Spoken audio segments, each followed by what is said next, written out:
কারণ mid term পরীক্ষার গুরুত্ব অপরিসীম।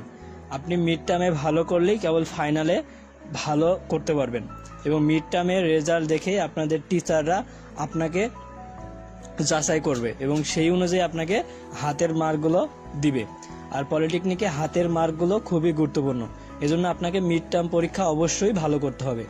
যে মিড পরীক্ষা ভালো করতে পারবেন তার অবশ্যই ফাইনাল পরীক্ষা ভালো হবে।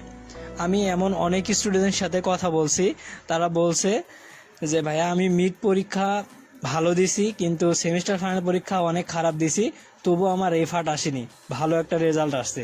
অনেকেই আছে যে মিড পরীক্ষা দেয় নাই অথবা মিডে সাদা খাতা জমা দিছে, কিছু পারে নাই, তারা পরীক্ষা ভালো দিয়েও রেফার্ট আসছে, এরকম অনেক প্রমাণ আছে। এজন্য মিড টার্ম পরীক্ষার গুরুত্ব অপরিসীম।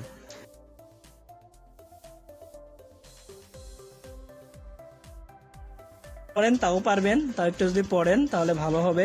সেটা হলো প্রথমে আপনার একটা প্যাসেজ থাকবে যেটা, সেইখান থেকে আপনাকে অ্যান্সার করতে হবে। তারপরে গ্রামার পার্ট থেকে কিছু থাকবে, তারপরে আপনার কম্পোজিশন পার্ট থেকে কিছু থাকবে কি এটাই আমরা দেখব। আমি দুইটা প্যাসেজের নাম বলবো, এইটাই আপনার ম্যাক্সিমাম আসবে ইনশাল্লাহ। এইটার যেটা বলবো সেইটা হলো, আর আপনারা তো প্রশ্নের ধরন জানেন, না জানলে আমি একটু আলোচনা করব। সেটা হলো আপনার প্রশ্নের ধরনটা হবে এরকম। আচ্ছা, এটা আলোচনা না করি, যেটা আসবে সেটা আমি জাস্ট বলে দিই, বেশি সময় আমরা নেব না। তাহলে এই অধ্যায়ে এই ইংরেজি 2 এরও আপনাদের 20 থেকে 30 মার্কের পরীক্ষা হতে পারে ইনশাল্লাহ। প্রত্যেকটা পলিটেকনিকে এইভাবেই হয়।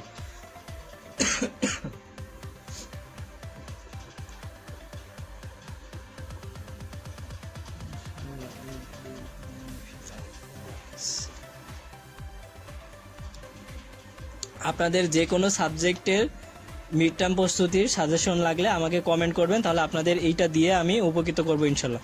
আর আপনারা ফাইনাল প্রস্তুতি খুব ভালোভাবে নেন, এই জন্য আমাদের যে সুপার শর্ট সাজেশন আছে এবং আমাদের যে কোর্সগুলো চলমান আছে, আমাদের কোর্সে অংশগ্রহণ করতে পারেন, কারণ এডুকেশন ফর ডিপ্লোমা কেয়ার আপনাদের পাশে সবসময় আছে।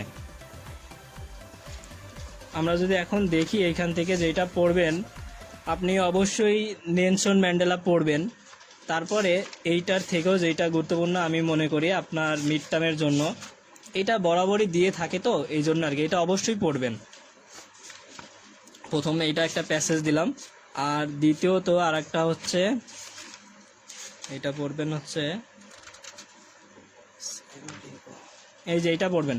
আপনাদের যে 4 নম্বর ইউনিটে থাকে কি হিউম্যান রাইটস, মানবাধিকার, এইখান থেকে আপনার এইটা হচ্ছে আমি 100% দেবো এবং আসার মতো এই গল্পটা সুন্দর করে পড়বেন।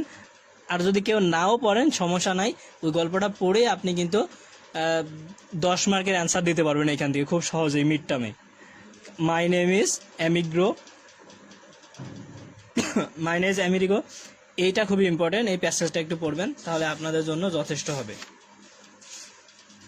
আর তো নেলসন ম্যান্ডেলা বলছি, আমি আর এর বেশি বলবো না, এই দুইটা প্যাসেজই পড়বেন ইনশাল্লাহ, এখান থেকে আপনি কমন পাবেন।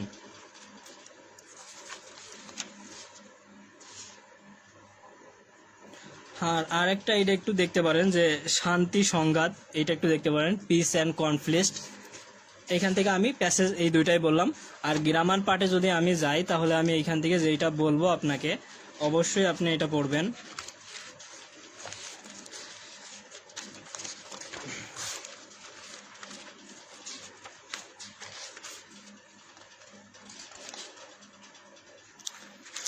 ইংলিশ নিয়ে কোনো টেনশন করবেন না, আমি যেগুলো বলছি এগুলো জাস্ট দেখে যাবেন। আর সবার কাছে আমার একটা রিকোয়েস্ট থাকবে, পরীক্ষা যখন দিবেন, পরীক্ষার আপনার জন্য যেই সময়টুকু বরাদ্দ করছে সম্পূর্ণ সময় পরীক্ষা দিবেন, মনে যা আছে তাই লিখবেন।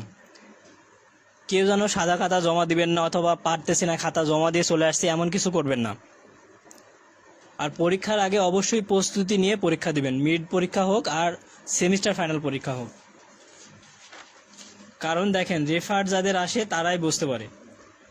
আমাদের রেফার্ট কোর্সও চালু আছে, আপনাদের যে কোনো বিষয়ে রেফার্ট থাকলে সেই কোর্সগুলো আমাদের থেকে করে নিতে পারেন, আর যেখানে আপনি 100% পাশের নিশ্চয়তা পাবেন রেফার্ট কোর্সগুলোতে। গ্রামার পার্টে যেটা আপনার এখান থেকে থাকবে, একটা হচ্ছে রাইট ফর্ম অফ ভার্ব থাকবে 2টা, চেঞ্জিং ভয়েস একটা থাকতে পারে, তারপরে আপনার অ্যাপ্রোপ্রিয়েট প্রিপোজিশন একটা থাকতে পারে, আর একটা আপনাকে যেইটা দিতে পারে সেইটা হলো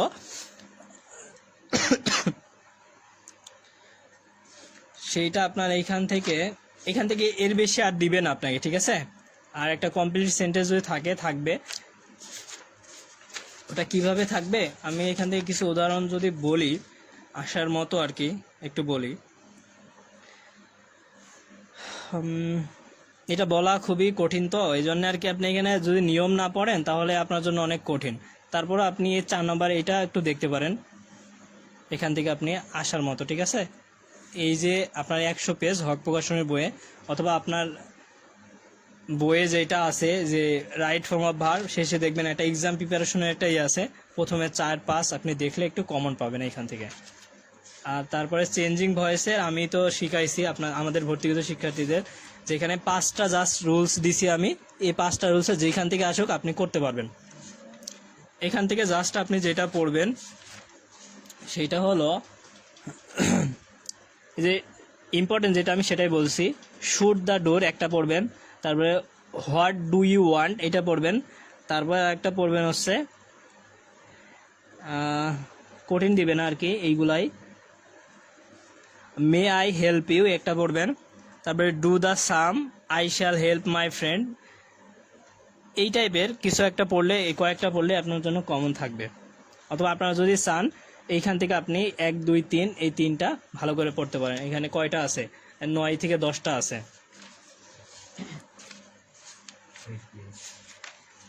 ইংরেজির বিষয়ে আপনাকে প্র্যাকটিস করতে হবে, অনুশীলন না করলে আপনি সহজেই পারবেন না। এটা এমন না যে আপনি এক রাত অথবা একদিন পরেই পারবেন। আপনার অন্য যেগুলো আছে বাংলা, তারপরে আপনার যেটা ফিজিক্স আছে, তারপরে বেসিক ইলেকট্রনিক্স আছে, এগুলো দেখলে একটু বাংলা পড়া তো পারা যায়, কিন্তু ইংলিশটা এত সহজ না।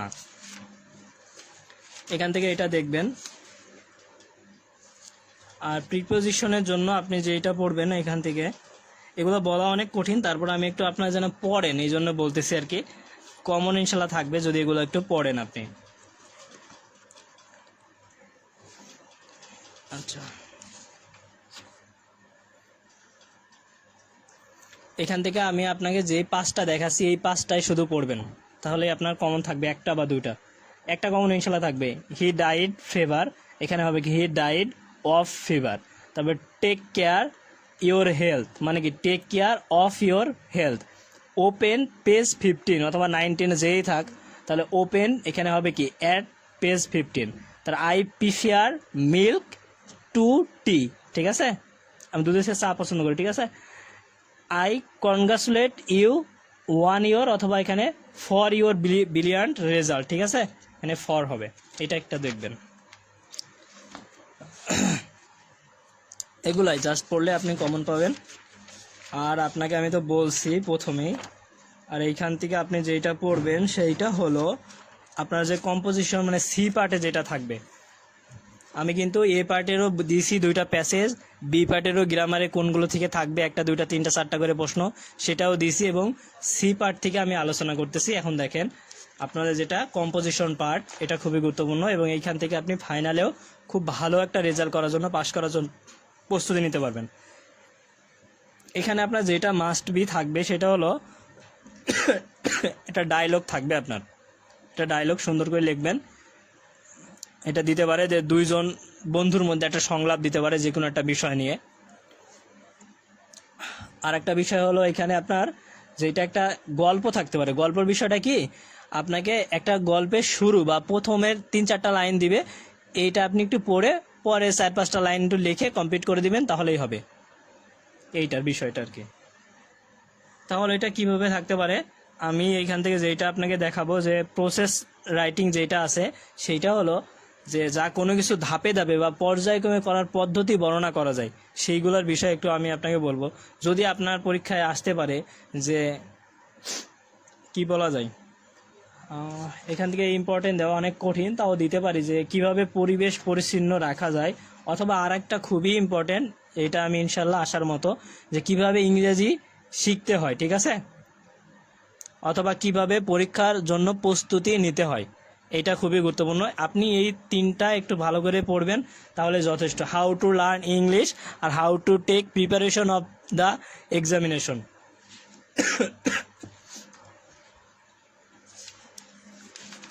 আর এখান থেকে আপনার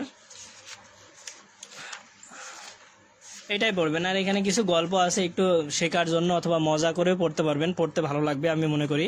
যে সিংহ এবং ইঁদুরের একটা গল্প আছে, তারপরে প্রয়োজনীয় প্রকৃত বন্ধুর পরিচয় একটু দেখতে পারেন, ভালো লাগবে। আপনার মিড টার্ম এবং ফাইনালের জন্য অবশ্যই কাজে দিবে। আর একটা মজার গল্প আছে, আমরা ছোটোবেলায় অথবা 5-6 থাকাকালীন সময় মনে হয় পড়ছি, পিঁপড়া এবং ঘুঘুর গল্প। এগুলো আপনার পরীক্ষায় আসবে না আমি মনে করি, কিন্তু এখন আপনি এগুলো পড়তে পারেন, একটু কাজে লাগবে, ভালো লাগবে। যদি ইংলিশটা মজা না পান তাহলে এটা পড়লে আপনার ভালো লাগবে। আর এই যেটা বললাম যে ডায়লগ কি লিখতে হবে আমি তো বলেই দিয়েছি প্রথমে, যে আপনাদের দুইজন বন্ধু মনে করেন যে ইংরেজি কিভাবে শিখবেন এটা নিয়ে আলোচনা করতেছেন। আসতে পারে যে ইংরেজি শেখার গুরুত্ব নিয়ে দুইজন বন্ধুর মধ্যে কথোপকথন। আপনি লিখলেন দুইটা নাম দিয়ে, প্রথমে আপনার একটা বন্ধুর নাম দিলেন, তারপরে আপনার নাম দিলেন। আপনি বললেন যে হ্যালো, নাম দিলেন আপনার বন্ধুর নাম, মনে করেন যে কি, মনে করেন যে কে আছেন এইখানে বলেন, আছেন কে? তাজরুল। আপনি বললেন যে hello Tajrul, how are you? সে বললো ফাইন, হোয়াট অ্যাবাউট ইউ? তারপরে আপনি বললেন আবার অলসো ফাইন। এইভাবে দুই একটা কথা লিখলেই আপনার কিন্তু 4-5 লাইন হয়ে যাবে। তারপরে আপনি থ্যাংক ইউ দিয়ে দিলেন, শেষ। সুন্দর করে লিখলেই আপনি মার্ক পাবেন। আপনি প্রশ্ন প্যাটার্ন আমি যেভাবে বলছি এইভাবে একটু পড়েন, আপনি মিড টার্ম পরীক্ষা অবশ্যই ভালো হবে।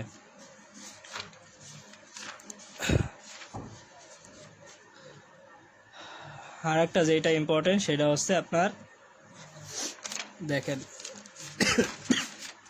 এগুলা পড়েন তাহলে আপনার জন্য যথেষ্ট হবে, ঠিক আছে?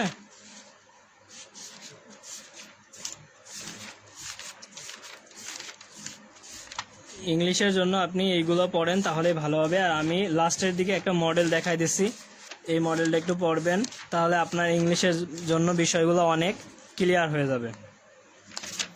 যে মডেলটা আমি প্রথমেই বলছি সেইটা এখানে আছে, এখানে একটু পড়বেন।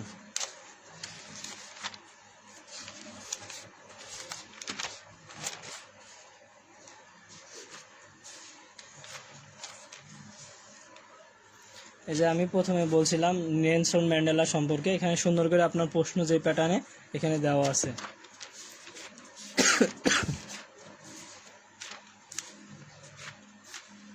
তারপরে আমি যেটা খুবই ইম্পর্টেন্ট দিয়েছি ইনশাল্লাহ আসার মতো, ইনোয়ে অ্যামিগো, এটা পড়বেন। এইগুলাই আপনি জাস্ট পড়েন তাহলে যথেষ্ট।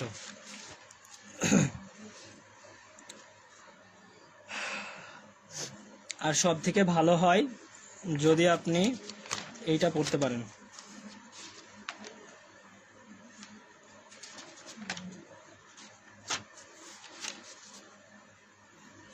এই যে এখান থেকে আপনি এটা পড়বেন। আমি এগুলো বলেই দিয়েছি আপনাকে, যে হি ডাইড কত, এই যে 5টা দিয়েছি না, এই যে এখানে এটা লাস্টে দেখবেন 5, 6, 7, এটা পড়লে আপনার জন্য যথেষ্ট হবে। আশা করি সবাই বুঝতে পারছেন। আর সবার জন্য শুভকামনা। ধন্যবাদ সবাইকে। আল্লাহ হাফেজ।